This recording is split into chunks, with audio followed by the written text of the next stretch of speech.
Donc, c'est une conférence, c'est la 3e fois qu'on l'a fait.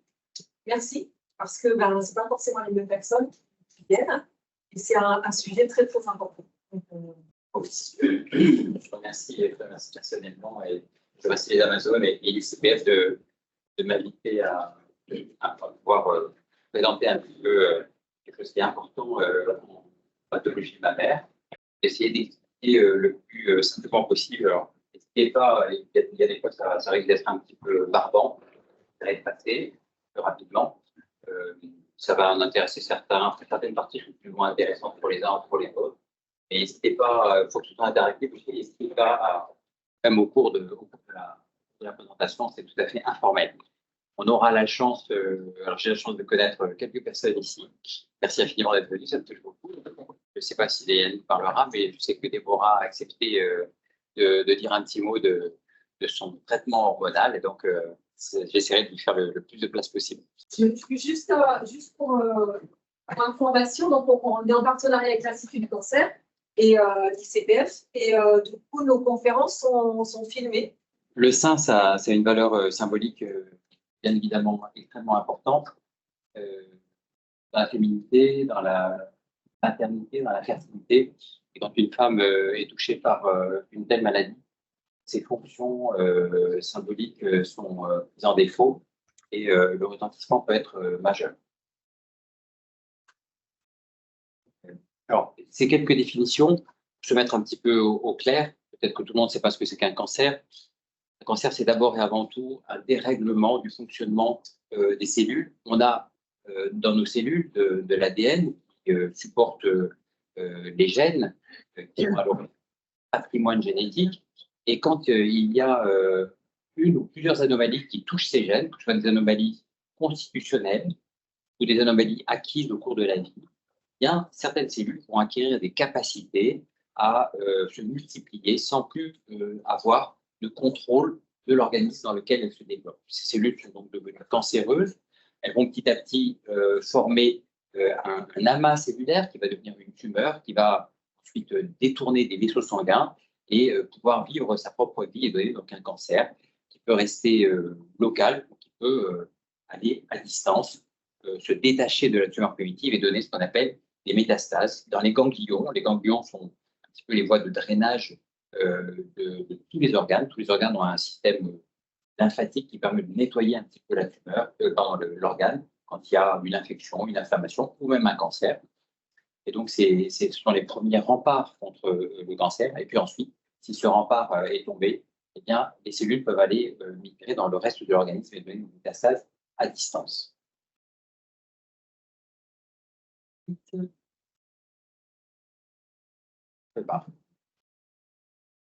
Le cancer du sein, donc c'est le cancer le plus fréquent chez la femme. Le tiers de l'ensemble des nouveaux cas de cancer dans cette population. On verra que le sein, c'est d'abord et avant tout une glande, et donc toutes les structures du sein peuvent être atteintes. Ça veut dire que ce n'est pas seulement les cancers classiques, avec le cancer qui peut atteindre la glande elle-même, le lobule qui fabrique le lait, le canal galactophorique qui transporte le lait vers le mamelon.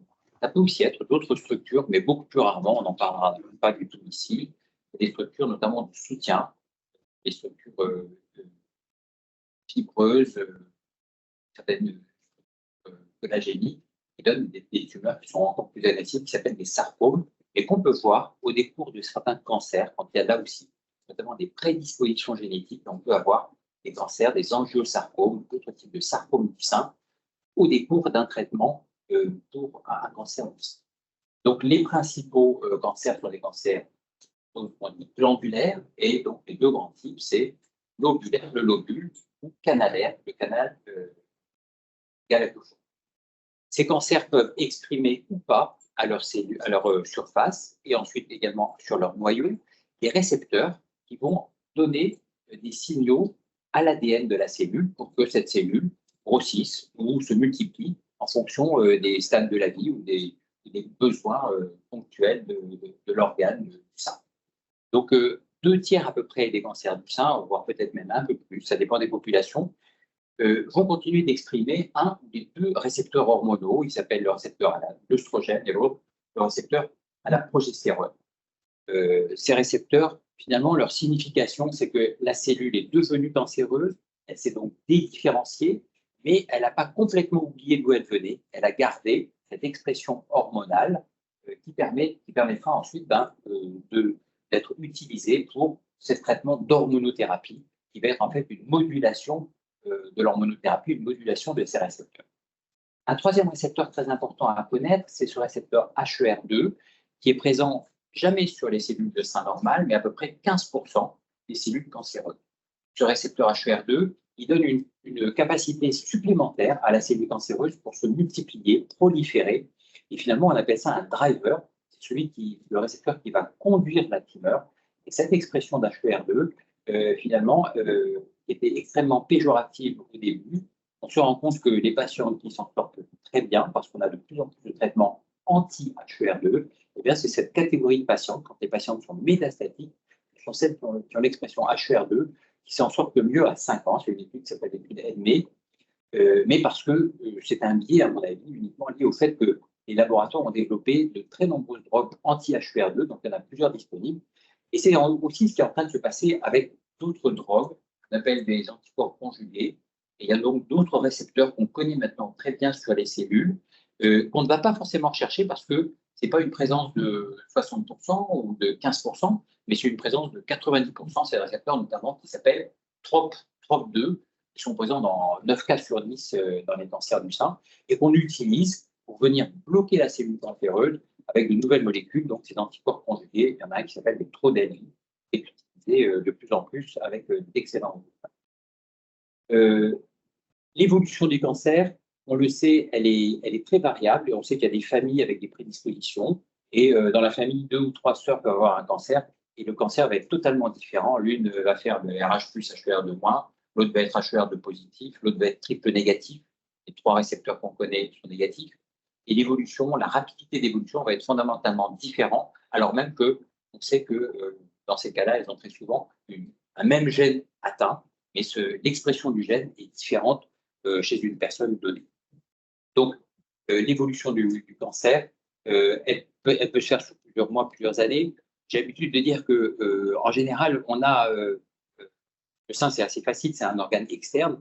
Il y a eu des études il y a de nombreuses décennies qui montraient qu'entre la première cellule cancéreuse et une tumeur qui faisait à peu près 1 cm, il y avait autour de 8 années. Ça veut dire que le plus souvent, les cancers du sein évoluent relativement lentement. C'est tout l'intérêt de faire donc du dépistage par mammographie, parce qu'on peut découvrir soit une toute petite tumeur, soit même les stigmates qu'une tumeur existe, avec notamment la présence de modifications architecturales sans même qu'il y ait une tumeur visible, ou encore ce qu'on appelle des microcalcifications, qui sont un petit peu des photo-indicateurs pour dire à cet endroit-là, il y a des cellules qui sont en train de se transformer et qui vont donner un cancer. Chez la femme d'un certain âge, le plus souvent, l'évolution est plus lente, mais ce n'est pas toujours le cas. Certains cancers sont aussi agressifs chez la femme âgée, mais entre un cancer chez une femme qui a moins de 35 ans et une femme qui a plus de 75 ans, l'évolution est souvent très différente. Alors, l'hormonothérapie, qu'est-ce que c'est? C'est un traitement qui ajoute, supprime ou bloque certaines hormones circulant dans le corps. Moi, je n'aime pas trop appeler le traitement dont on va parler hormonothérapie, parce qu'on a toujours le sentiment qu'on va donner des hormones. En fait, donc, ce n'est pas toujours ajouter, c'est assez souvent bloquer ou supprimer des hormones. Et c'est ce qu'on va faire dans le cadre du cancer du sein. L'hormone, c'est quoi? C'est une substance chimique qui est fabriquée par un groupe de cellules qui ont une capacité endocrine, ça veut dire une action à l'intérieur, ou bien une glande endocrine elle-même, comme par exemple la glande thyroïde, le pancréas. Ce sont des glandes qui ont une capacité endocrine, donc ils vont sécréter des hormones. Les ovaires ont une capacité endocrine et vont sécréter des hormones quand la femme a besoin en cours de son activité génitale. L'hormonothérapie du cancer du sein, donc on a dit que 2 tiers des cancers du sein sont hormonosensibles, car ils ont toujours ces récepteurs. L'hormonosensibilité, elle est variable. Globalement, certains pays considèrent qu'à partir du moment où un récepteur hormonal est présent dans 1% des cellules, il est considéré comme positif. En France et le plus souvent en Europe également, on considère qu'il faut au moins 10% d'expression dans l'ensemble des cellules cancéreuses pour considérer qu'un récepteur, que ce soit un récepteur œstrogène ou récepteur à la progestérone, soit considéré comme positif et donc bénéficier d'un ciblage. On va utiliser l'hormonothérapie spécifique du cancer, soit au tout début, et on peut même l'utiliser chez des personnes qui sont fatiguées, âgées, qui ont une maladie qui reste donc localisée. On peut commencer par un traitement hormonal, je dirais donc plutôt anti-hormonal, qui va bloquer l'activité du cancer du sein, et donc qu'on appelle néoadjuvant. Avant de pouvoir faire un traitement radical, comme la chirurgie, on va essayer de diminuer le plus possible la taille de la tumeur, de façon à ce que le chirurgien puisse faire un geste le plus complet possible, sans que ce soit trop fatigant pour la patiente. On peut bien sûr, sinon, l'utiliser à visée curative, quand on a fait, vous verrez dans le petit film à la fin, l'ensemble des traitements préalablement, la chirurgie, la chimiothérapie, la radiothérapie, l'hormonothérapie arrive souvent après. Et puis, dans le dernier cas de figure, c'est quand la maladie est déjà métastatique. À ce moment-là, le traitement hormonal, la manipulation hormonale a une visée palliative. Elle peut être particulièrement efficace. C'est maintenant moduler les traitements d'hormonothérapie dans le cancer du sein avec d'autres drogues qu'on associe et qui vont augmenter son efficacité. On en parlera un petit peu. La ménopause, c'est l'arrêt définitif du fonctionnement des ovaires. Il n'y a plus de règles. Il y a tous les effets de la ménopause. Alors, c'est jamais un temps très précis. Il y a ce qu'on appelle plutôt la périménopause. Ça commence à un moment, les règles deviennent un petit peu irrégulières, etc. Puis, les règles s'arrêtent, une pocket un petit peu comme ça. C'est une période qui est souvent un petit peu compliquée. Donc ça peut être la ménopause naturelle, ou on peut, dans le cadre du traitement, déclencher une ménopause, soit définitive, soit transitoire, en utilisant certaines drogues, comme les mécanismes qui vont bloquer la sécrétion hormonale des ovaires en déséquilibrant la sécrétion pulsée qui vient du cerveau au niveau de l'hypothalamus, de l'hypophyse. Et donc, c'est une ménopause, entre guillemets, qui est transitoire. À l'arrêt de ce traitement, on peut pouvoir revenir. Des traitements plus radicaux comme la radiothérapie ovarienne ou l'ablation des ovaires, ou même parfois la chimiothérapie elle-même, peuvent entraîner une mise en ménopause définitive d'une patiente lors de ces traitements. Alors, c'est pour le moment, il y a des questions. Est-ce que ça. Bon, questions. Donc, le sein, donc, c'est une glande qui comporte donc des lobules, des canaux, et puis vous voyez qu'il y a aussi ce tissu greffeux, le tissu de soutien dont je parlais, qui peut aussi être à l'origine de certains cancers, mais dont on ne parlera pas ici. Il repose sur le muscle pectoral, elle repose sur le muscle pectoral. Il y a autour d'une vingtaine de compartiments dans le sein. Donc, le rôle du sein, c'est de produire le lait en période d'allaitement, de lactation. Alors, en phase préménopausique, avant donc, la ménopause, on est ici, de ce côté-ci, la glande mammaire va fonctionner sous l'influence des hormones féminines, l'œstrogène et la progestérone, sécrétées donc par les ovaires, et eux-mêmes, ces ovaires sont sous l'influence du cerveau grâce à d'autres hormones, l'hypothalamus, l'hypophyse, qui vont sécréter donc des gonadotrophies, FSH et LH, qui elles-mêmes vont venir stimuler les ovaires. Et là, il y a un rétrocontrôle en fonction du taux d'œstrogène dans le sang. Il va y avoir un rétrocontrôle, il y a des informations qui vont remonter au cerveau et le cycle va pouvoir se poursuivre comme ça. Les cellules donc, expriment à leur surface et à la surface de leur noyau des récepteurs. Ces récepteurs sont capables de détecter les hormones féminines circulantes. Et donc, la liaison entre les hormones féminines et les récepteurs va déclencher une stimulation de la croissance des cellules normales. À la ménopause, les ovaires donc, se mettent en berne, arrêtent de sécréter, et le relais est pris par des petites glandes qui sont au-dessus des reins, qu'on appelle les glandes surrénales, qui vont donc, à partir des androgènes qu'elles fabriquent, transformer, alors c'est derrière ça, si vous pouvez décaler un petit peu. Non, c'est pas possible. Si, d'accord. C'est un challenge. Donc, si tu peux décaler tes livres, voilà, décaler tes livres. Il n'y a pas grand-chose ici, pour le mettre de ce côté-là. Donc, les glandes surrénales vont sécréter des androgènes qui vont être transformés grâce à une enzyme qu'on appelle aromatase en œstrogène. Ce qui fait que, heureusement, les femmes ne perdent pas leur caractère sexuel secondaire, elles gardent la propicité, gardent leur poids, leur caractère sexuel secondaire, grâce à cette transformation des androgènes en œstrogène. Ça sera donc un point important à utiliser dans le cadre de la thérapeutique. Il y a des médicaments qui sont des inhibiteurs de cette enzyme aromatase qui vont donc bloquer la fabrication d'androgènes en œstrogène, et donc diminuer le taux d'œstrogène circulant. On cherche, y compris chez la femme ménopausée. Alors, l'hormonothérapie dans le cancer du sein. Ça ne marche pas seulement dans le cancer du sein, on sait que ça marche aussi très bien dans le cancer de la prostate. Là, pour le coup, en bloquant les récepteurs aux androgènes, on peut bloquer le récepteur ou diminuer le taux d'hormones disponibles, les deux clés. Et donc, le cancer, donc, il est hormonosensible et hormonodépendant. L'hormonothérapie, c'est un traitement qui est très important, au même titre que tous les autres traitements dont il dispose, la chirurgie, la chimiothérapie, la radiothérapie. Elle va se bloquer l'action, la production d'hormones, naturellement tout ce produit est connu pour favoriser la croissance du corps.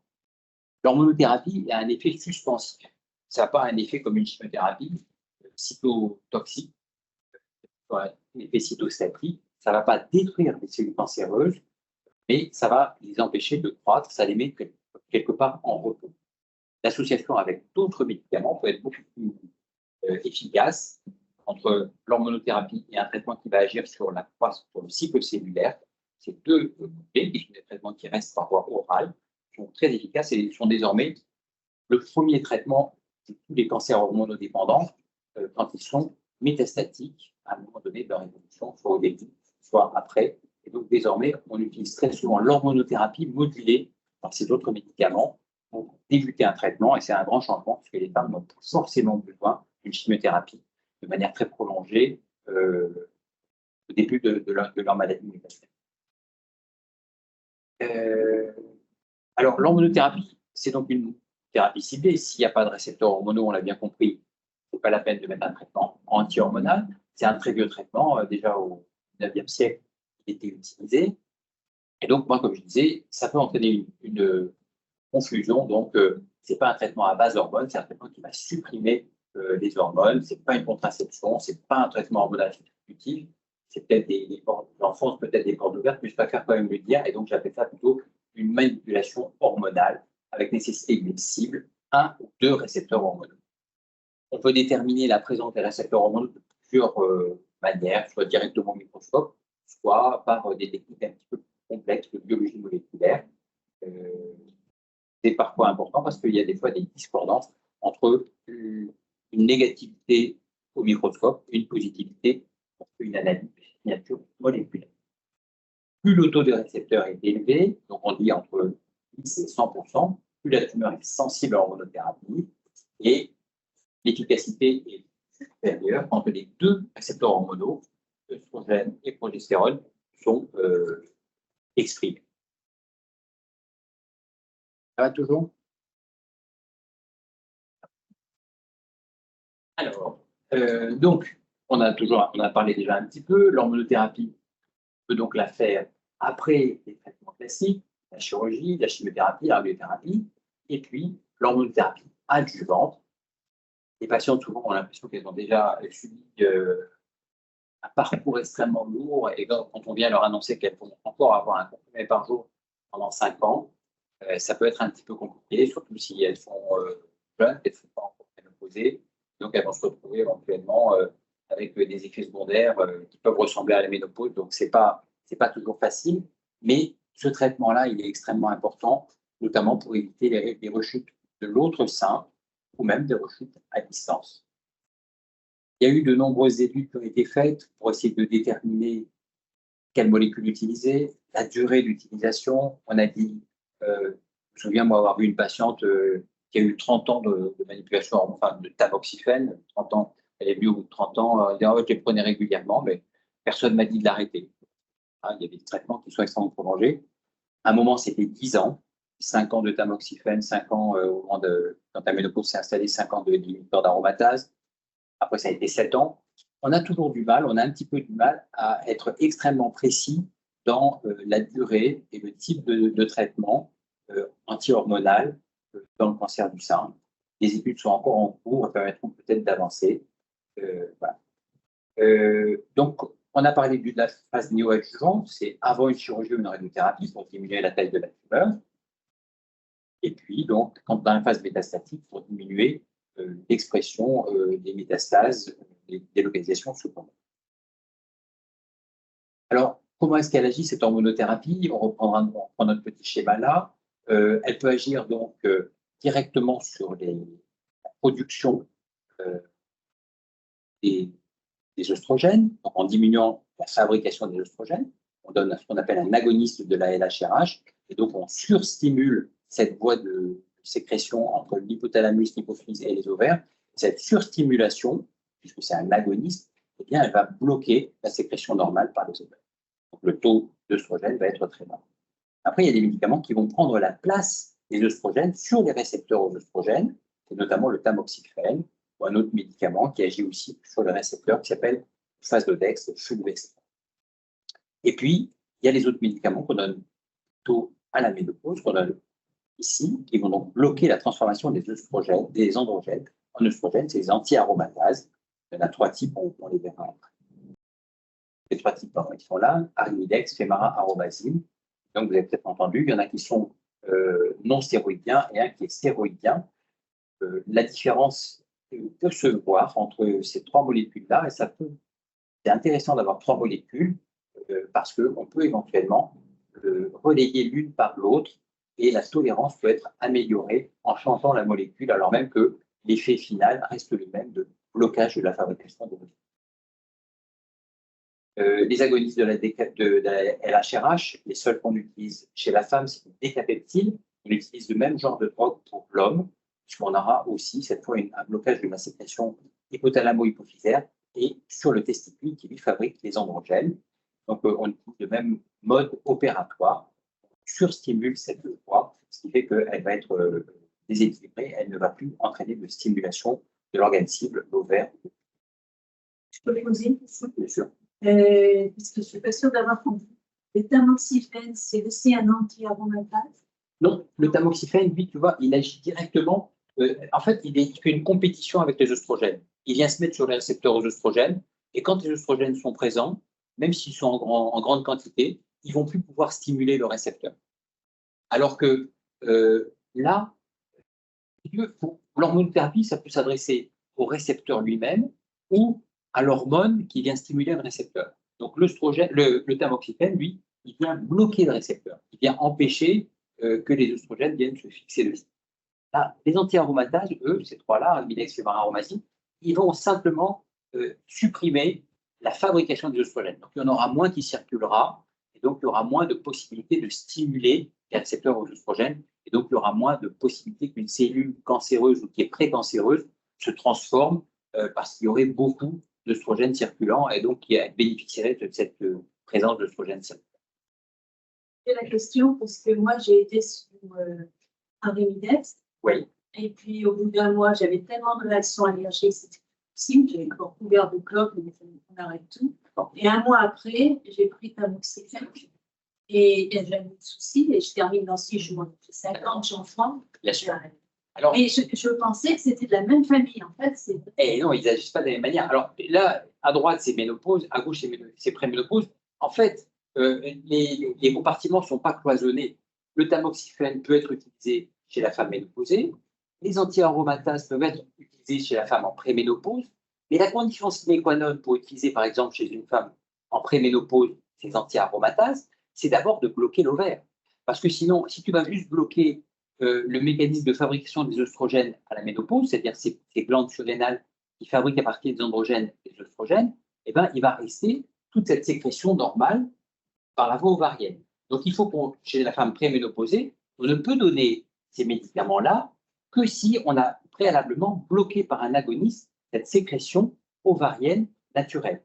Et donc, d'associer ce blocage plus donc le blocage de la fabrication des œstrogènes naturels, plus la capacité éventuellement de production complémentaire par les glandes surrénales, eh ben, ça bloque de manière encore plus importante la présence, la disponibilité d'hormones féminines, et donc du coup, ça diminue encore le risque que quelques cellules soient stimulées par des œstrogènes. Le tamoxifène, lui, on le donne avant la ménopause, quand il est donné tout seul chez une femme ménopausée, et on peut le donner aussi là. Les études ont montré que c'était un petit peu moins efficace chez la femme ménopausée parce que ça vient bloquer un récepteur, mais il y a relativement peu, il y a moins d'œstrogènes disponibles après la ménopause. Mais ça marche quand même très, très bien. Hein. Et puis surtout, des fois, quand on a essayé ces trois-là, et qu'il n'y a plus rien à faire, il faut voilà, ce que je dis souvent à mes patients qui en ont marre, qui me disent, moi j'arrête tout, il faut vivre avec ce traitement. Et quand c'est 5 ans, quand c'est 7 ans, quand c'est 10 ans, c'est des années qu'on vit. Donc si on vit avec ça, ça devient compliqué. Il y a des fois, on se dit, mais voilà, il y a des douleurs, il y a des choses. Peut-être pouvoir en parler, c'est qu'il y a dans ce type de traitement, c'est parfois difficile à vivre. Et donc, il faut presque se conditionner pour que ce traitement, on accepte les effets secondaires.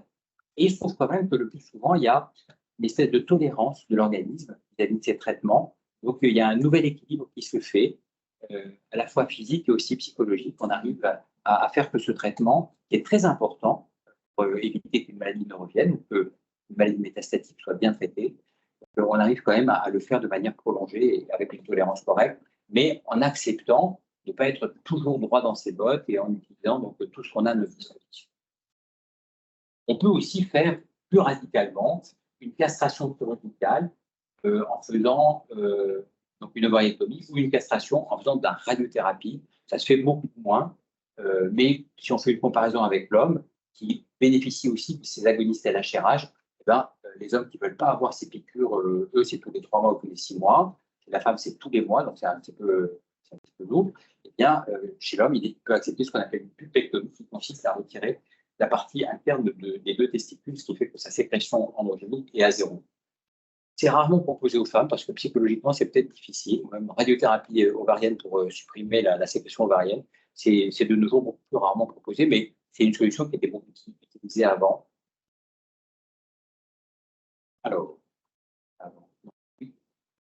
Alors, les anti-œstrogènes, donc c'est le premier type, on appelle ça des modulateurs du récepteur. Donc, les anti-œstrogènes, c'est d'abord et avant tout le tamoxifène, qui sont en compétition, comme on disait, avec les œstrogènes sur les cellules cancéreuses sensibles, en prenant leur place au niveau du récepteur, qui empêche comme ça. Ils empêchent donc d'être stimulés et donc d'entraîner l'effet de croissance et de prolifération. Ce sont des comprimés, ça existait depuis, je dirais même plus de 40 ans, chez la femme en préménopause et en ménopause, 5 ans au moins, bien toléré, parce qu'il a à la fois un effet antagoniste sur le sein et un effet agoniste sur d'autres structures. C'est-à-dire qu'il y a d'autres récepteurs hormonaux sur d'autres organes. Il y en a sur l'utérus, il y en a au niveau osseux, il y en a au niveau vasculaire. Et donc, le tamoxifène, c'est un modulateur, c'est pas complètement compétiteur, c'est pas un antagoniste complet, c'est un antagoniste agoniste. C'est pour ça qu'on appelle ça un modulateur. Et donc, il a un effet agoniste sur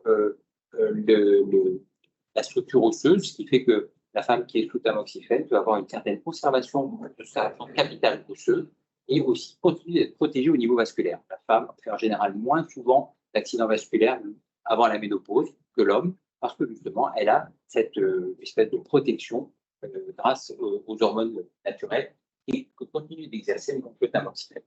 Par contre, on le verra, elle a un effet agoniste sur la matrice utérine, ce qui veut dire qu'elle va faire proliférer un petit peu l'endomètre, qui est la partie toute interne de la matrice. Et donc, cette prolifération peut donner des saignements. Et puis, si on la laisse filer comme ça, elle peut même entraîner une dégénérescence avec un cancer de l'endomètre. C'est pour ça qu'il faut voir sur le gynécologue au moins une fois l'an, faire une échographie endovaginale pour vérifier l'épaisseur de l'endomètre. Et s'il y a une augmentation significative de cette épaisseur de l'endomètre, il faut faire un curetage pour être sûr qu'un cancer n'est pas en train de se développer à cause du tamoxifène. Alors, les effets secondaires, fréquents, on ne peut pas se les cacher. Les bouffées de chaleur, il y en a. Le cycle menstruel chez la femme non ménopausée, les règles deviennent irrégulières ou une absence de règles. Des kystes de l'ovaire sans gravité. Les anomalies d'endomètre dont on a parlé, des polypes, parfois des cancers, donc surveillance annuelle. Une prise de poids, en fait, c'est souvent la ménopause qui s'installe qui va induire ça. Et puis des pertes vaginales. Plus rarement douleur articulaire, beaucoup plus rarement que l'autre classe anti-aromatase. Et la chute de cheveux, elle est également très rare. Il y a un phénomène quand même à bien connaître, c'est l'apparition de caillots dans les veines, donc de thrombose veineuse. Et donc, moi, je conseille aux patients qui voyagent en avion notamment d'arrêter leur traitement pendant une semaine On est bien d'accord que le plus souvent, c'est des traitements adjuvants, des traitements complémentaires des autres traitements chez la femme qui a un cancer localisé. Donc, d'arrêter 8 ou 15 jours son traitement, ce n'est pas ça qui va faire réapparaître un cancer. Donc, il vaut mieux, quand on fait un voyage, se prémunir, porter des bas, éventuellement faire, avant son voyage en avion, une piqûre d'anticoagulant dans l'Ovenox, et puis arrêter, suspendre son tamoxifène pendant 1 ou 2 semaines. Il faut toujours, bien sûr, comme je le redis, bien avoir informé les patients du risque de cancer de l'endomètre et de contacter le gynécologue en cas de métroragie. De saignement, métroragie. Alors ça, c'est ce que je donne aux patientes, c'est pas très visible, mais on rigole quand on a ça. Donc, c'est une fiche qui est pas mal faite. Celle-là, elle date de décembre 2021, elle n'a pas été faite depuis. C'est pas mal parce que ça montre le comprimé lui-même, ça montre son action anti-œstrogène, le mode de prescription, la posologie usuelle, c'est 20 mg par jour. Et le moment où on peut prendre le comprimé, là c'est à l'heure fixe, on peut le prendre pendant ou en dehors de repas. En cas d'oubli, ben, on ne prend pas le complément. Il y a des surveillances de prise de sang, etc. à faire. Et puis là-bas, il y a quelque chose qui est assez intéressant, ce sont les interactions, et on ne s'en méfie pas suffisamment, à mon avis, notamment des interactions avec les antidépresseurs. Alors, il y a eu même une étude qui était intéressante, puisque on donnait du tamoxifène, et quand il y avait beaucoup de bouffées de chaleur, on l'associait avec des antidépresseurs, et comme par miracle, les bouffées de chaleur disparaissaient, mais en réalité, la molécule n'était plus vraiment disponible, puisqu'elle diminuait sa présence dans le sang, donc on avait moins de disponibilité, on avait moins d'effets secondaires, mais moins d'efficacité aussi. Il y a d'autres médicaments qu'il ne faut pas prendre du tout. Le millepertuis, c'est vrai qu'on ne l'utilise pas fréquemment ici, mais c'est une phytothérapie qui est assez utilisée dans certains pays. Le millepertuis est contre-indiqué avec le tamoxifène, qui peut vraiment modifier sa métabolisme.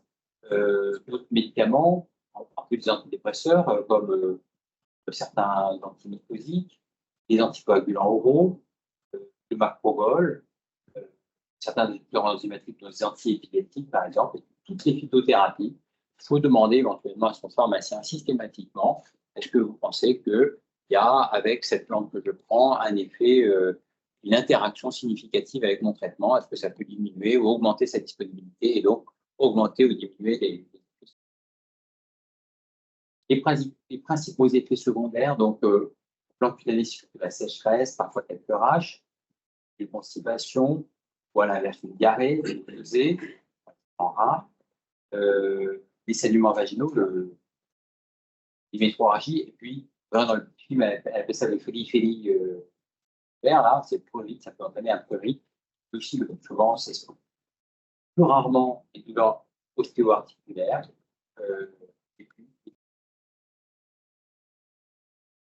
Ça, c'est une autre fiche, plus ancienne, peut-être plus visible, mais qui donne les mêmes informations, un peu moins concernant les interactions. On voit bien la fiche. Le deuxième type d'hormonothérapie, manipulation hormonale dans le cancer du sein, c'est l'anti-œstrogène. C'est des médicaments qui agissent sur les récepteurs hormonaux des cellules en les dégradant. Ils vont en fait faire que le récepteur ne soit plus disponible pour les hormones féminines. On a un récepteur, on peut mettre du tamoxifène pour empêcher que les hormones viennent. Première façon, on a un récepteur, on fait en sorte qu'il ne soit pas exprimé, on le fait rentrer dans la cellule, les hormones viennent et ne disposent pas le récepteur pour s'introduire dans la cellule de réceptée. Donc c'est ce médicament qui s'appelle Faslodex pulvescent, puis il est donné par voie injectable en intramusculaire et il est utilisé jusqu'à présent uniquement au stade avancé métastatique de la maladie du cancer du sein. Il est rarement donné seul, lui aussi il est associé à des médicaments qui modulent son efficacité, qui agissent sur le cycle cellulaire, et donc l'association des deux est tout à fait évidente.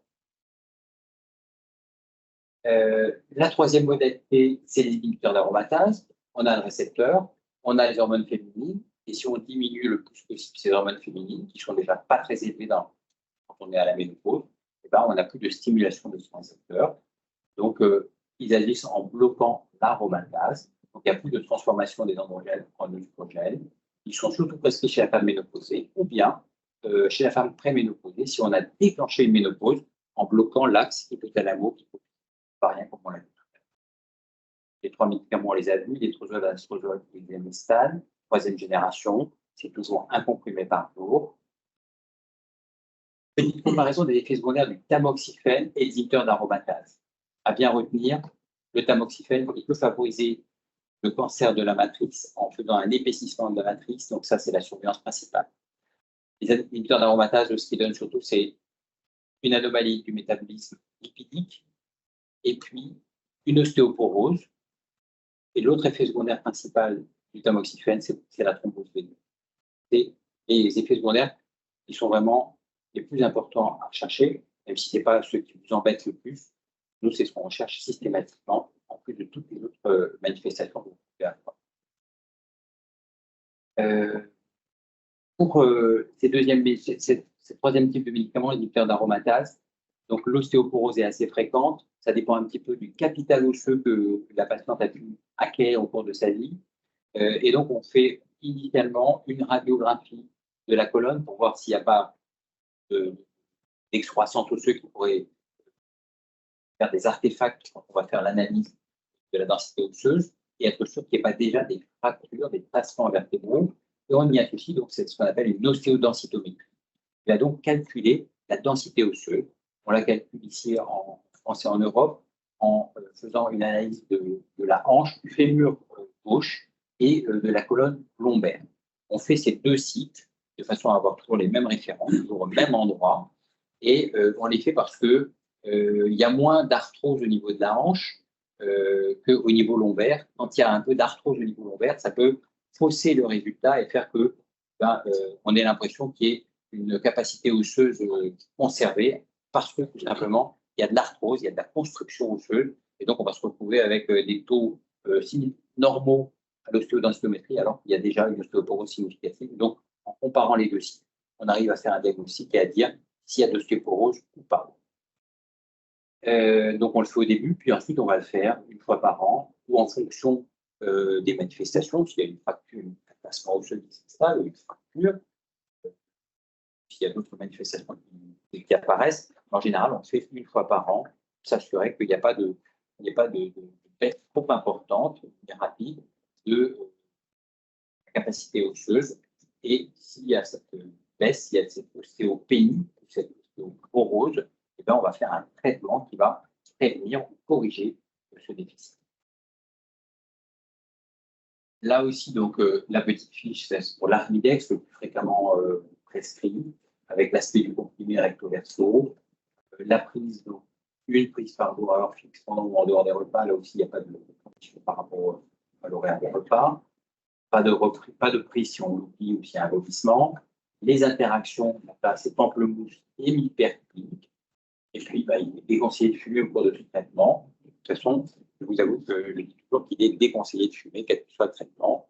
Si vous pouvez le savoir. Les effets indésirables, donc là, il y a beaucoup plus souvent des bouffées de chaleur. Les nausées ne sont pas très fréquentes, du transit, des maux de tête, des sensations vertigineuses, et puis donc les douleurs articulaires. Et comment s'y préparer ou comment s'opposer à ça? Il faut s'hydrater, faire de l'exercice, se reposer suffisamment, ne pas faire de mouvements trop répétitifs, des efforts trop importants, ne pas mettre en tension finalement de manière inhabituelle les articulations. Comme je disais, il y a souvent un phénomène de tolérance qui va s'installer. Donc, le traitement, au bout de quelques mois, va être mieux toléré. Donc, il faut essayer de passer cette période initiale de 1, 2, 3, parfois 6 mois, le moins mal possible, en adaptant le traitement. Parfois, 75 jours, parfois il faut donner 1 jour sur 2, parfois il faut changer la molécule. On a dit qu'on en avait 3 à notre disposition. Il faut jongler avec toutes ces possibilités pour que le traitement puisse être vraiment donné. Plusieurs études ont montré que l'observance, c'est-à-dire que le taux de prise sur une année du médicament, il était autour de 80-85%. C'est-à-dire que les patientes, globalement, elles prennent leur comprimé 8 jours sur 10. C'est-à-dire qu'il y a quand même pas mal de loupés. Certaines le disent, d'autres ne le disent pas.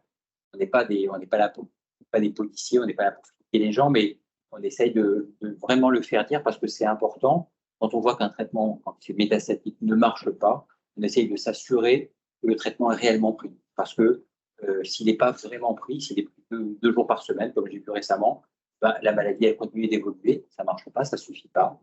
Donc, parfois, il suffit, si on le sait, de modifier la molécule, de donner d'autres médicaments qui vont permettre de contrôler les effets secondaires et donc de gagner, de garder l'efficacité d'un traitement. En phase métastatique, on essaye vraiment de ne pas griller une cartouche pour rien. Donc, nous, on n'est pas dans vos cuisines, on n'est pas dans vos tiroirs, on ne sait pas ce que vous prenez. On n'a pas de dosage. Ça se fait par exemple pour des thérapies orales. Certaines thérapies orales dans le cancer du poumon ou d'autres peuvent être dosées dans le sang. Je n'ai jamais amusé à faire ça dans le cadre de l'hormonothérapie. Donc, on ne sait pas, c'est juste sur des questionnaires anonymes qu'on a pu savoir ça. Mais c'est important de communiquer avec votre médecin, avec votre oncologue, votre médecin traitant, dire ça va ou ça ne va pas, je le prends, je ne le prends pas. Trouver une solution plutôt que de dire bon, allez, je ne le prends pas, de toute façon, ce n'est pas très important. Question pour le moment? Alors, en fait, tous ces traitements maintenant ont été génériqués. C'est un problème pour moi. Tu vois que le princeps s'appelle Arimidex et le générique s'appelle Anastrozole. Il se trouve que pour les antiépileptiques et les médicaments anti-hormonaux, je les appelle, moi j'ai tendance à dire il faut prendre le princeps, pas prendre le générique, parce que il y en a plusieurs, il y a 5 ou 6 qui font de l'anastrozole, plusieurs laboratoires. Je ne suis pas toujours très sûr que. Alors, des études ont été faites, ils n'ont pas pu être mis sur le marché en tant que générique, sans que des études de base limitées, celles-là, aient été faites, d'équivalence. Et ce n'est pas la même chose que toutes les études qui ont été faites avec le princeps. Et je pense que des fois, il y a des fluctuations. On a l'exemple récent du lévothyrox, qui est là pour le coup une hormone. Et le laboratoire, sans même le dire, a modifié non pas l'hormone elle-même, ni sa composition, ni son dosage, mais a modifié l'excipient. Et en modifiant l'excipient, on a modifié l'efficacité. Les patients qui sont trouvés en hyper ou en hypo. Et ça peut être exactement la même chose à mon avis. Je préfère avoir le princeps et pas me poser la question en me disant, voilà. Par contre, il y a des pays où effectivement, aux États-Unis, l'Arimidex, doit coûter peut-être $200 et le princeps, il coûte $20. Donc, bien sûr que les gens ne vont pas pouvoir se payer le princeps dans certains cas. Et là, il ne faut pas non plus être dans cette boîte. S'il ne peut pas se payer le princeps, il prendra le générique. Et les prix, ils ont quand même beaucoup baissé. C'est des médicaments qui sont dans le domaine public depuis très longtemps. C'est pour ça qu'ils ont pu être génériqués. Les laboratoires qui vont fabriquer le princeps vont essayer de se mettre au niveau des génériques, sinon ils n'en vendraient plus du tout. Il y a relativement peu de praticiens qui, comme moi, disent qu'il faut utiliser formellement le princeps. Moi, je me permets de le dire parce que j'ai quand même des doutes. C'est pareil pour les antiépileptiques aussi, ils n'utilisent jamais des génériques. Et là, par contre, ça a bien été prouvé que même si les études ont été parfaitement fiables sur 200 ou 500 patients, les antiépileptiques, dans la vie, dans la vraie vie, les différences d'effets sont tout à fait bonnes. Autre question? Alors, ça, c'est une autre fiche. Voilà. Il y a des ARS en France, pas mal. Ici, j'espère qu'on aura bientôt la race, le ICPF, qui va faire ses propres fiches, parce que là, elles ne sont pas du tout en polynésien, malheureusement. Je prêche pour qu'il y ait des fiches qui soient bilingues. Malheureusement, ce n'est pas encore sorti. Je n'ai pas trouvé. Il faut que j'aille à l'Académie tahitienne pour faire ça, mais je pense qu'il faudrait peut-être travailler là-dessus, si je peux me permettre. D'accord. J'attends pour l'année. Alors, on vient maintenant aux analogues de la HRH. On a vu que c'était quelque chose qui bloquait la situation hypothalamo-hypophyso-ovarienne. On a déjà beaucoup parlé de ça. L'agoniste, c'est un analogue d'une substance qui ressemble à une autre substance, et de ce fait de prendre sa place et jouer son rôle en se faisant passer pour elle. Donc, on met des analogues de la LHRH en hyperstimule l'hypophyse, et comme elle est hyperstimulée, elle va finir par ne plus répondre et arrêter de stimuler à son tour les ovaires. La production de d'œstrogène est ainsi stoppée. On induit donc une ménopause avec tous les symptômes qui nous sont associés. Ce traitement il est donné donc uniquement chez des femmes préménopausées, donc bien sûr on induit une ménopause, mais une ménopause qui peut être levée à tout moment, puisque c'est des traitements en général qu'on fait tous les mois. Pour certaines patientes qui ne supportent pas, qui voyagent beaucoup, on le fait tous les 3 mois, même si l'application n'y est pas dans le Vidal. On le fait tous les 3 mois. après qu'on ait fait une première période des mois. Donc, si on a fait une injection intramusculaire à un certain mois, quand on va arrêter ces traitements, les règles peuvent bien sûr revenir.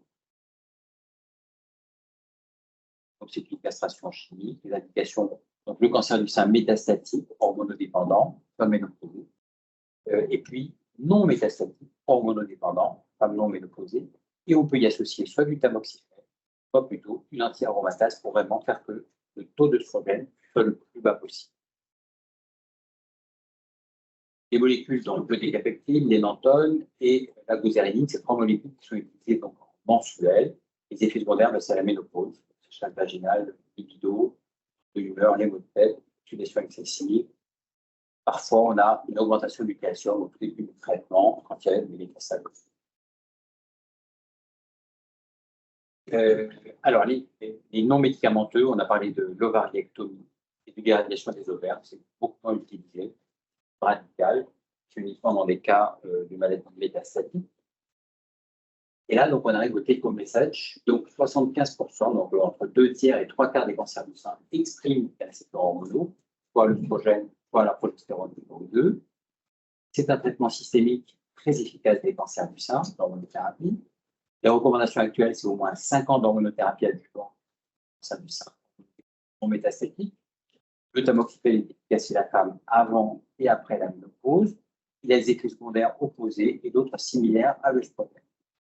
Les inhibiteurs de l'aromatase, qui agonisent en agoniste. Les inhibiteurs d'aromatase chez la femme ménopausée ont des effets secondaires de la déplétion en œstrogène, qui peuvent bien sûr, comme on l'a vu aussi, être utilisés chez la femme préménopausée en bloquant, en associant un blocage de la voie de thalamohypophysaire ovarienne.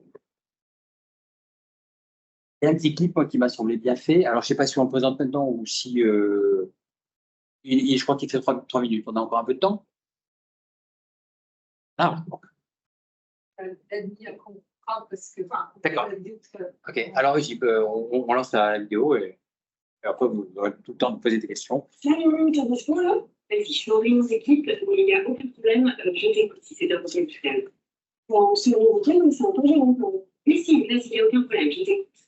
Ok, je confie que j'ai besoin de ça dans mon thérapie, avec le fait qu'il me reste tout le temps. Elle est déjà pas ok. Alors, l'hormonothérapie, c'est quand on croit que les traitements contre le cancer sont terminés que l'hormonothérapie arrive. Enfin, seulement pour les cancers hormonodépendants. L'hormonothérapie fait partie du parcours de soins après la chirurgie, la chimio et la radiothérapie. C'est des cachets à prendre tous les jours et une piqûre mensuelle pendant 5 à 10 ans. Et ça permet de te protéger d'une éventuelle récidive. Comment ça fonctionne? Certaines cellules cancéreuses se nourrissent d'un lymphedon. Ces cellules ont des capteurs. Et lorsque ces capteurs sont au contact d'œstrogène, elles se multiplient. Par contre, si on stoppe ces récepteurs ou la production d'œstrogène, le cancer est bloqué. Et il perd une heure. Et pour bloquer ce processus, il y a différents types de médicaments. Le tamoxifène. C'est un comprimé qui bloque les récepteurs hormonaux sur la surface des cellules cancéreuses. Il est le plus souvent proposé aux femmes non ménopausées, parfois aux femmes ménopausées. 2. Les anti-aromatases. Ce comprimé bloque carrément la production d'œstrogène. Il est donné aux femmes ménopausées. Puis, les femmes ménopausées produisent encore un peu d'œstrogène. Et aussi à certaines femmes non ménopausées. 3. Les agonistes de la LHRH. C'est une injection mensuelle qui va bloquer la production d'hormones des ovaires pour les femmes non ménopausées. Il peut parfois être combiné au comprimé que je viens de te citer pour avoir plus d'efficacité. Et le résultat, l'hormonothérapie permet une élection à long terme. Oui, parce qu'il se peut qu'après les traitements, il reste des cellules cancéreuses dans ton sein ou alors dans ton corps. Cette technique permet donc au corps d'évacuer d'éventuelles cellules cancéreuses qui seraient toujours présentes. Ce qu'il faut savoir, cette technique peut sauver des vies, même si elle a de nombreux effets secondaires. Alors, bouffée de chaleur, surnourriture et donc insomnie, perte de l'overdose, souffrance animale, fatigue, prise de poids, et pour tout le monde, douleur articulaire, et le reprogramme. Non, mais c'est vraiment maîtrisable. Juste pour ça, il faut en parler à ton médecin.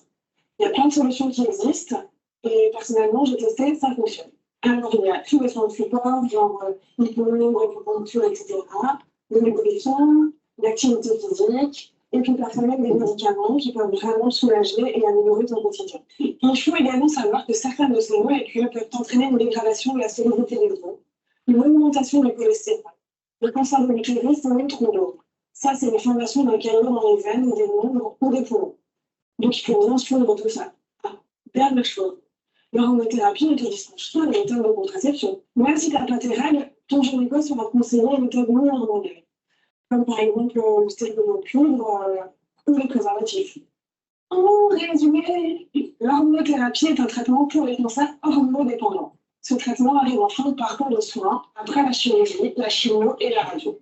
Il est administré sous forme de cachet quotidien et d'injection mensuelle pour une durée entre 5 à 10 ans. L'hormonothérapie offre une protection à long terme. Il entraîne aussi de nombreux effets secondaires qui peuvent être gérables dans la plupart des cas. Donc, il faut absolument en parler à son médecin afin de trouver des solutions. Et voilà, c'est déjà la fin du premier épisode de cette saison 2. N'hésite pas à aller voir les autres vidéos sur fille.docteur.com. Des bisous et à bientôt. Là, elle parlait uniquement de l'hormonothérapie dans la phase non métastatique. Là, elle n'a pas du tout parlé de l'hormonothérapie en phase métastatique, qui est un petit peu différente. Mais voilà, tous les effets secondaires, ils sont bien éclairés. Alors, question. Toute petite.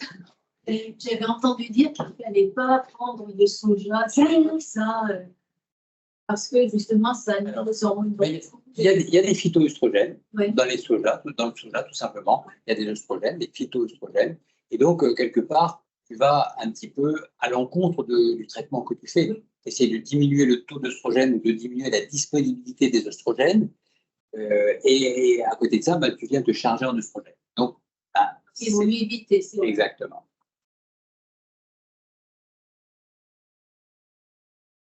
Tu veux venir nous expliquer un tout petit mot? Donc, j'ai le grand honneur de vous présenter Déborah, qui a son hormonothérapie. Qui a donc, qui a un traitement d'hormonothérapie depuis combien maintenant 3 mois. Tu peux nous dire à peu près ton âge, si c'est pas 39 ans. 39 ans, et donc tu as un cancer qui s'est installé à 37 ans. 37 ans. Alors, vous allez dire, un cancer à 37 ans, c'est très tôt. Et effectivement, c'est très tôt. On a cherché chez Déborah des facteurs de prédisposition génétique. On n'a pas trouvé. Mais bon, il faut se rendre à l'évidence et il faut la traiter comme, au contraire, il faut la traiter comme il faut, sachant qu'à cet âge-là, on a d'autres idées en tête, à une famille notamment. Et donc, bien sûr, tout ça va être compromis par des traitements qui sont parfois longs, lourds, qui ont des effets secondaires sur les capacités ovariennes plus tard à reprendre une activité normale. On n'a pas parlé de la fertilité, mais la préservation de la fertilité ici, malheureusement en Polynésie, c'est très compliqué d'y avoir accès pour des femmes qui sont encore en période d'activité génitale. Et donc, Déborah, après l'ensemble de ces traitements, doit bénéficier d'un traitement anti-hormonal qui est double. Alors, qu'est-ce que c'est comme traitement? Donc, c'est Decapeptyl et le Femara. Decapeptyl et Femara. Qu'est-ce que... Comment? Parlez plus fort. Ah, parlez plus fort. Non. Alors, comment est-ce que tu dis ça avec tes mots à toi, physiquement et psychologiquement? Est-ce que c'est quelque chose que... Alors, je vais juste faire un petit rappel de mon histoire rapide, parce que c'est très difficile pour moi de parler encore aujourd'hui de l'hormonothérapie de manière positive. L'hormonothérapie, j'en voulais pas. Je pense qu'aujourd'hui, j'en veux toujours pas. Je l'aimais pas, et je l'aime pas, et je l'aimerais pas. Mais ce que je peux vous dire de ça, c'est pourquoi est-ce que j'ai décidé de prendre l'hormonothérapie. C'est assez dit. Donc effectivement, comme ça a été dit précédemment, l'hormonothérapie, déjà, elle arrive à un très mauvais moment. Parce qu'en fait, ça fait quasiment 1 an qu'on est en traitement, en tout cas en ce qui me concernait. Donc après de la chimiothérapie, une mastectomie, une radiothérapie, moi je me sentais à moitié détruite. J'avais envie qu'on me laisse tranquille. Et là, on me dit qu'il faut prendre de l'hormonothérapie. Puis cadeau, il faut la prendre pendant 5 ans. Après, effectivement, bah, comme il l'a rappelé aussi, moi, j'avais même pas 38 ans et j'avais pas du tout envie de me retrouver dans une situation de ménopause. C'était inconcevable, hein. Donc, voilà, monothérapie, j'étais pas partante. Il y a un peu moins d'un an, j'étais exactement là à cette conférence, hein, et cette conférence, ça m'a terrorisée. Je suis rentrée le soir chez moi et j'ai dit à mon copain, bah alors monothérapie, on en reparlera. Voilà. Mais après, pourquoi aujourd'hui j'ai décidé de prendre l'hormonothérapie?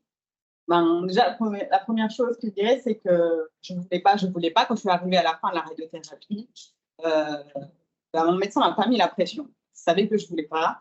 Et ce qui a été super important pour moi, c'est qu'il m'a dit, bah, écoute, je te laisse et quand tu seras prête, tu viendras me voir. Ça a fait toute la différence. Donc, je lui ai demandé combien de temps j'avais de délai avant de la prendre. J'ai pris le max du max, j'ai même un petit peu traîné un peu plus. Mais ce qui était sûr, c'est que je voulais attendre d'être prête. Parce que comme il le dit, il faut apprendre à vivre avec. Et même si ben, je n'en veux pas, ben, j'ai aujourd'hui fait le choix d'accepter de vivre avec. Un petit détail qui m'a aidé, qui m'a aussi aidé dans ma décision, c'est que en fait, pendant ce temps où j'avais pris quelques mois pour essayer de digérer un petit peu tout ce qui s'était passé et avant de démarrer l'hormonothérapie, un jour, j'ai croisé une Amazon qui, je sais, a fait plusieurs récidives. Et donc, elle prend mes nouvelles en me demandant un peu où j'en suis dans mes traitements. Donc, je lui dis, complètement désespérée, j'ai fini la radiothérapie, mais maintenant, il faudrait que je commence l'hormonothérapie. Est-ce que j'allais commencer à me plaindre? Et en fait, j'ai pas eu le temps. Elle m'a répondu tac au tac, mais quelle chance tu as! En fait, effectivement, elle m'a dit, bah oui, tu te rends compte, si moi j'avais eu de l'hormonothérapie, j'aurais peut-être pas fait mes 2 récidives. Et effectivement, ça m'a un petit peu changé la façon de voir les choses. Donc, j'ai pris mon temps, je me suis renseignée, j'ai posé beaucoup de questions aussi à côté, et j'ai décidé de démarrer en décembre dernier. Aujourd'hui, j'ai ma piqûre tous les mois, je prends mon cachet tous les jours. Et en fait, le fait de l'avoir, entre guillemets, presque décidé moi-même, bah, ça change tout. Et bah, des effets secondaires, oui, je ne vais pas mentir, j'en ai. Alors là, par exemple, je ne peux plus. La première semaine où j'ai pris l'hormonothérapie, bah, je n'ai pas dû dormir plus de 10 minutes sur une semaine. Mais voilà, après, il faut en parler. Il y a toujours des solutions. C'est ce que Toté me dit et je confirme qu'il essaye toujours de me proposer quelque chose. Donc, moi, si j'ai un conseil à donner, bah, c'est de prendre son temps, de discuter, de parler avec son médecin, de poser toutes les questions qu'on a. Et voilà, il ne faut pas se lancer comme ça. Et faut vraiment échanger, discuter et puis voir. Je vais poser la question sur le désir d'enfant, pas trop personnel. Bah, sur le désir d'enfant, alors oui, bah, c'était le gros sujet. Est-ce que tu serais prête à arrêter pour essayer d'avoir une grossesse? Oui, c'était le deal qu'on a. Voilà, merci infiniment avec le courage de parler. Mais voilà, globalement, il n'y a pas vraiment de recette. Il faut s'apprivoiser l'un l'autre et de façon à ce qu'on se connaisse et qu'on sache ce qu'on peut faire ou ce qu'on ne peut pas faire, ce qu'on peut proposer ou ne pas proposer. Voilà, il y a des règles, il y a des choses qui sont extrêmement claires dans les standards, les recommandations. Et puis, il y a la vraie vie, comme dans tous les autres organes et tous les autres traitements. Il faut utiliser ces traitements profonds. C'est des choses qui doivent faire avancer la prise en charge du patient. Ce n'est pas des choses qu'on doit leur opposer, ce n'est pas des choses qu'on doit leur faire avaler. Sinon, bah, ça a l'effet exactement inverse. L'effet placebo, l'effet nocebo, c'est une réalité. N'importe quelque chose, des effets secondaires, il y a une moins bonne tolérance, il y a une moins bonne observance, etc. Donc, voilà, il faut essayer de trouver la voie moyenne avec des bons assez standardisés.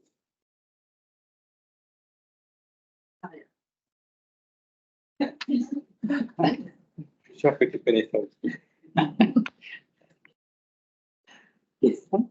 Merci infiniment. Merci beaucoup. On dit 5 ans parce que les études pharmaco montraient que pas 5 ans. Alors, il y a eu, comme je disais tout à l'heure, ça dépend un petit peu de l'âge auquel tu es en cancer. Si tu es près de la ménopause, que tu es encore en pré-ménopause, tu vas être considéré donc pré-ménopausique pour de vrai, même si tu as des règles encore un petit peu irrégulières. Souvent, si tu as une chimiothérapie, tes règles s'arrêtent complètement. Mais on se dit toujours qu'on a 18 mois à 2 ans pour déclarer que la ménopause est installée.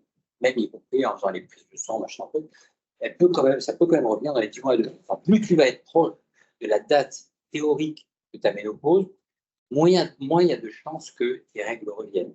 Si tu as eu de la chimiothérapie, que tu as 49 ans et que dans ta famille, les règles sont à 50 ans, tu es en aménorrhée après la chimio, tu as déjà des coups de chaleur, etc. On peut toujours se dire qu'elles vont revenir, mais il y a vraiment très peu de chances. Si par contre tu as 35, 40, 45 ans, tu es relativement plus loin de ta date théorique de ménopause, donc on se donne ces 2 ans-là. Donc pendant ces 18 mois à 2 ans, on a décidé dans les essais cliniques de donner plutôt, quand on était en pré-ménopause, de donner du tamoxifène, puisque c'est le médicament pour la phase pré-ménopause. Et puis, on surveille la patiente. Si au bout de 2 ans, les règles ne sont pas venues, on décrète cliniquement, prise de sang complémentaire, etc., que la patiente est en ménopause, affichée, enfin certaine, et donc on peut switcher et donner des médicaments de la phase ménopausique, des anti-aromatases, puisque là, les ovaires se sont arrêtés de fonctionner. Et là, donc, tu fais 2 ans de tamoxifène, puis 3 ans d'anti-aromatase. Et puis les études ont montré que peut-être de faire au total 2 plus 5 et 7, eh ben, il y avait une certaine amélioration, mais ce n'est pas valable dans tous les cas. C'est-à-dire que si tu vas regarder les sous-types, les sous-groupes de cancer du sein, le niveau d'expression des récepteurs, la taille de la tumeur, la présence de ganglions, etc., la vraie ménopause ou pas, eh ben, ça ne marche pas pareil pour tout le monde. Donc, on a un peu de difficulté à dire, voilà, ça doit être 5 ans, ou ça doit être 7 ans, ou ça doit être 10 ans. Il y a une étude qui était très claire, qui remonte à plus de 10 ans maintenant, c'est de donner 10 ans de tamoxifène. Tu donnes 5 ans à la moitié de la population que tu étudies, et chez les autres, tu donnes 10 ans. Alors, les 5 premières années, il n'y a pas de changement, bien évidemment, même traitement.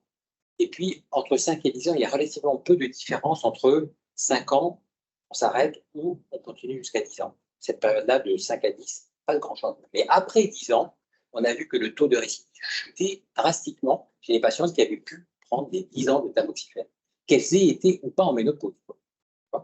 Donc, et alors, les études, c'est pareil. Voilà, il y a eu beaucoup d'études. L'hormonothérapie, c'est très complexe parce que les patients ne sont pas identiques. Donc, tu peux faire ce qu'on appelle des méta-analyses, même en dossier par dossier. Même en faisant ça, on a du mal à dire, voilà, il faut faire tant précisément. Donc, il y a des règles, il y a des recommandations qui sont édictées, qui changent parfois d'une année à l'autre, parce que justement, il y a une nouvelle étude qui sort et qui montre qu'il faut faire ci ou ça. Je crois que c'est vraiment un deal à avoir avec sa patiente, essayer d'analyser le mieux possible le risque de récidive de sa patiente. Et maintenant, eh bien, on dispose pour des petits cancers hormonodépendants, même avec un seul ganglion, on dispose de tests de signature qu'on appelle de signature moléculaire. C'est-à-dire qu'au lieu d'aller analyser l'aspect extérieur de ta tumeur, tu vas analyser les gènes qui sont fabriqués, qui sont à l'origine de cette signature moléculaire. Elle va analyser un certain nombre, un panel de gènes. Il y a 4 ou 5 signatures moléculaires sur le marché. Elles n'analysent pas toutes les mêmes gènes, ça n'a pas été fait à partir des mêmes patientes. Mais ces signatures moléculaires, endoprédite, mavaprint, oncotype-DX, les 3 principales, elles peuvent donner un élément supplémentaire de pronostic et de dire, voilà, cette patiente, elle a plus de risques de faire une récidive à 7 ans, à 10 ans, etc. Et donc, on peut affiner. Maintenant, on ne l'utilise pas systématiquement. Il y a des cas clairs, ce n'est pas la peine. Vraiment petite tumeur, moins de 10 mm, pas de ganglion, le récepteur fortement positif, pas d'HER2. Là, on fait juste l'hormonothérapie. Cancer qui est plus volumineux, avec 2 ou 3 ganglions, récepteur pas très bien exprimé, on appelle ça des luminales B, et bien là, il faut faire une chimiothérapie. Et puis entre les deux, tu as toute une zone grise. Et donc, cette analyse par ces signatures moléculaires permet de préciser et de dire et de transformer un cancer qui avait l'air sympa en un cancer qui est plutôt agressif, quand on regarde son armement moléculaire, génétique, et inversement. Donc, c'est à peu près 10 à 15% dans un sens ou dans l'autre. Mais pour une patiente donnée, ça change tout, bien évidemment. Si on lui dit qu'elle a un cancer sympa, mais qu'on fait un test de biologie moléculaire qui montre qu'il y a une certaine agressivité, ben ça change tout. Donc, c'est utilisé à la fois pour prescrire une chimiothérapie et aussi pour certaines de ces signatures moléculaires pour donner la durée et le type de thérapie.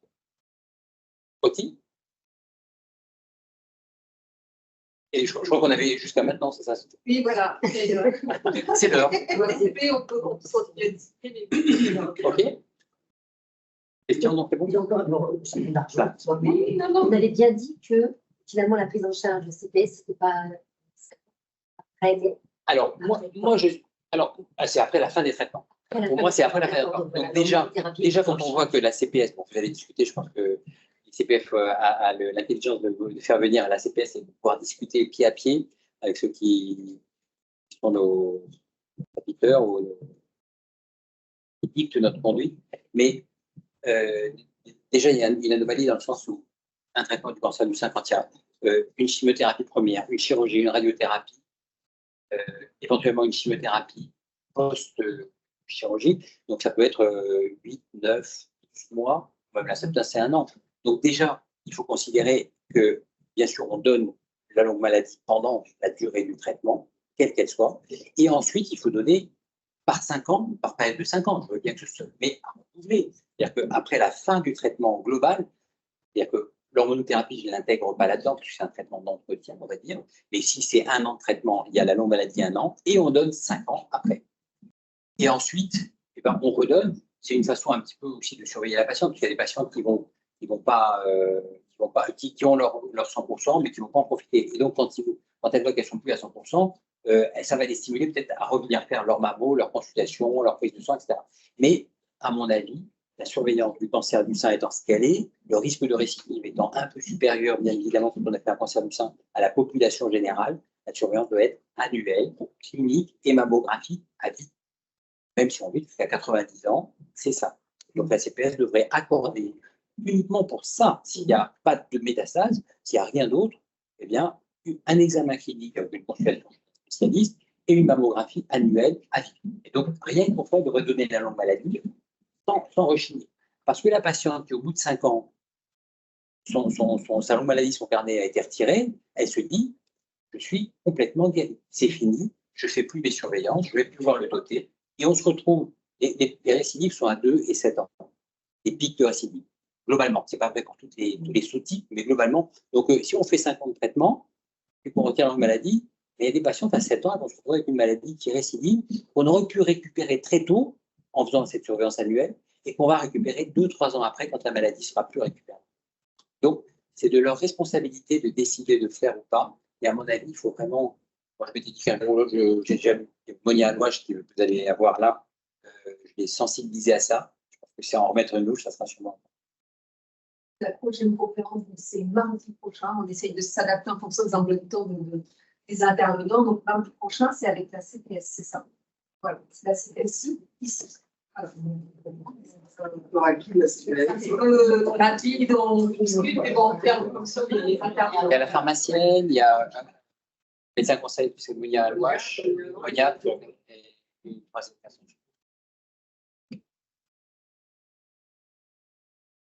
Autre question? Autre témoignage? On va juste arrêter la vidéo. Et puis d'abord, merci beaucoup d'être venu nous voir. Merci d'avoir été. Toujours un grand bonheur. J'adore les Amazones, vraiment. Merci aux personnes qui nous ont suivis.